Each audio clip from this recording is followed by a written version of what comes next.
la propria vita. Solo nel giorno in cui c'era lei ne salvò sì, più sì, di 4-5 e eravate voi. sì. Ecco, in questa casa, fra l'altro, che non era neanche una casa molto grande, c'eravate voi salvati, c'era lui e la sua famiglia. Quante persone erano la sua famiglia? Ma penso una decina più o meno in tutto, cioè, fra la insomma, sua famiglia e tutti noi. Sì. Quindi tanta gente. Anche i vicini collaboravano per la nostra Quindi alimentazione. avete capito che Bruno si è salvato perché quest'uomo coraggioso gli ha dato una mano. Lei poi appunto si è salvato e la guerra poi è finita e lei è andato in Venezuela, dove è rimasto, abbiamo detto, tanti anni. Ma la voglia di ritrovarlo, di rivedere, poi, insomma, ha chiesto informazioni sull'uomo che l'aveva salvato? Sì, ho chiesto informazioni, però la chiave di tutto questo è un signore fiorentino che si chiama Gino Lisi, proprio omonimo, Come lui. sì, come lui, il dottor Gino Lisi, il quale si è interessato molto ha raccolto l'informazione, mio figlio Augusto, che risiede nel Venezuela, ha inserito in internet questo episodio e allora questo Gino Lisi lo ha raccolto e di lì è partito questo interesse. Ecco, lei ha saputo che Gino Lisi, quello che l'aveva salvata, l'eroe di questa vicenda, purtroppo non c'era più, era morto. Sì, naturalmente, sì, questo sì, lo sapevo o lo prevedevo anche perché... Però i suoi figli c'erano ancora. Lei non ha mai avuto voglia di rivederli, di incontrarli, di raccontare a loro? Senz'altro, io ho saputo che ci sono 2 figlie ancora vive. Allora erano bambine, no? Non so, 6-7 anni. A un certo momento pensavo che fossero ancora vive. Allora attraverso questo signor Gino Lisi, che lo ringrazio pubblicamente, ha fatto delle ricerche attraverso il sacerdote della parrocchia, il quale aveva una certa relazione con queste figlie, e è riuscito a ubicarle, cioè a Verona.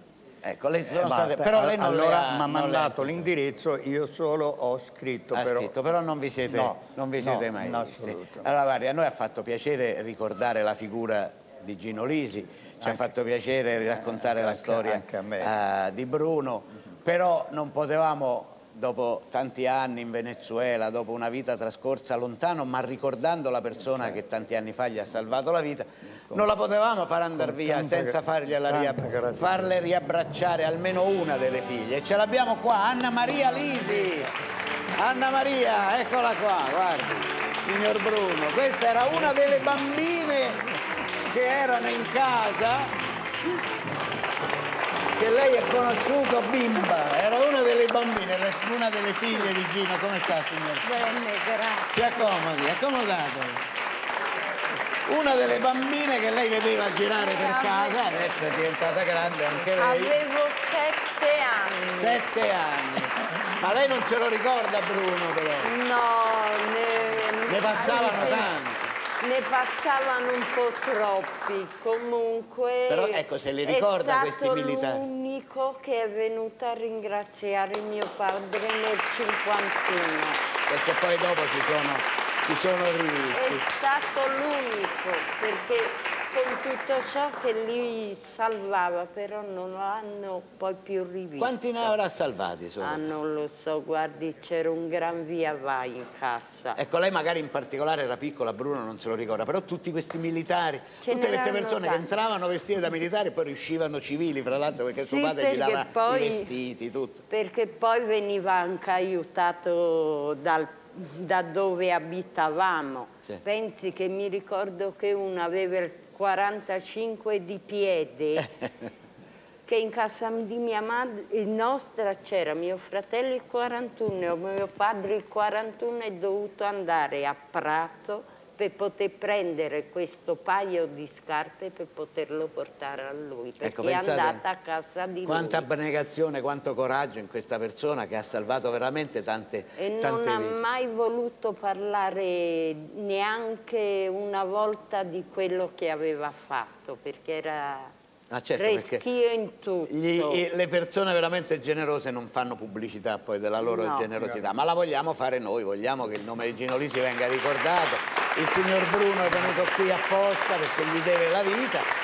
Anna Maria era una bimba, ma si ricorda bene quello che accadeva, anche perché tra l'altro, come ricordava anche il signor Bruno, voi eravate già cinque fra figli e genitori. 5 in famiglia. In famiglia, la casa non era molto grande. No, perché c'era solo 2 stanze. E quindi dove li mettevate? L'entrata. Nel corridoio.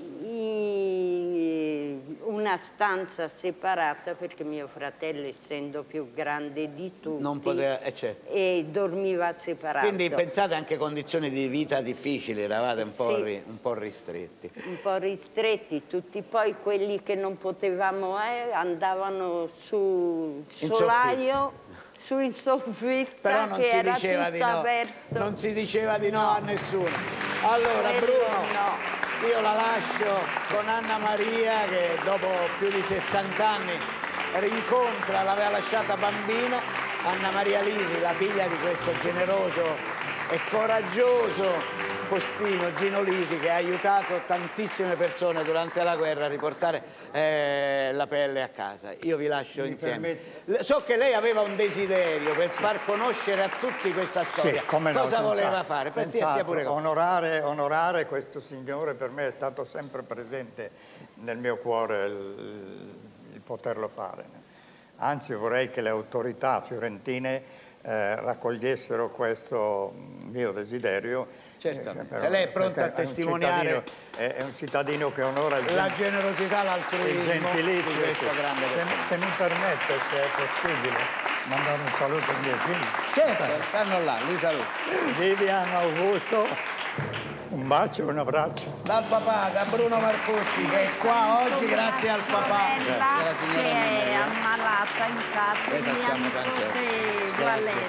Vi lascio soli, grazie Anna Maria Lisi, Bruno Marcuzzi. Io torno qua nella nostra vineria dove vedo